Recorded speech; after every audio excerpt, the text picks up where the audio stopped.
Mariing pinabulaanan ni Senator Laila De Lima ang umano'y pagkakasangkot niya sa transaksyon ng illegal na droga sa New Bilibid Prisons. Narito ang hatol na balita ni Brian De Paz.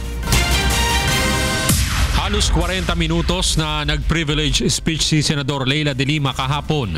May kinalaman ito sa summary killings na para sa kanya ay dapat nang mahinto. Sa pagsisimula ng kanyang pahayag, ikinadismaya ng senadora ang paglaganap ng paninira sa kanya sa social media na idinadawit o sinisisi siya sa paglaganap ng illegal na droga sa loob ng Bilibid. In so many ways, and in all sense of the phrase, the President's men have stood up the world on its head. It is time to put the world back on its feet. Binaligtad na po nila lahat ng kwento tungkol sa maganda nating nagawa sa DOJ ni wala pa palang investigasyon.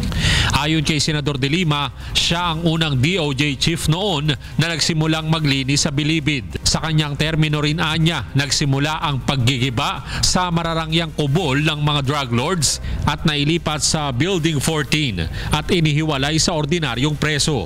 Pinuna ni De Lima ang paglaganap ng extrajudicial killings at mga mistaken identity sa anti-drugs operation ng PNP.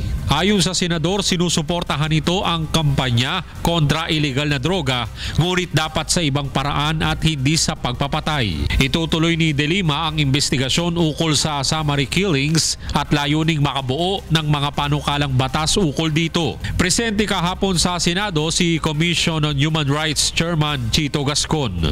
Sa abot na aming makakaya ay makikipag-ugnay po kami at tutulong nang sa gayon makatulong sa paglilinaw ng mga isyong inihaharap sa komite. Matapos ang speech, tumanggi si Senador De Lima sa interpellation kay Senador Alan Peter Cayetano. Brian De Paz, UNTV News and Rescue, Senate of the Philippines.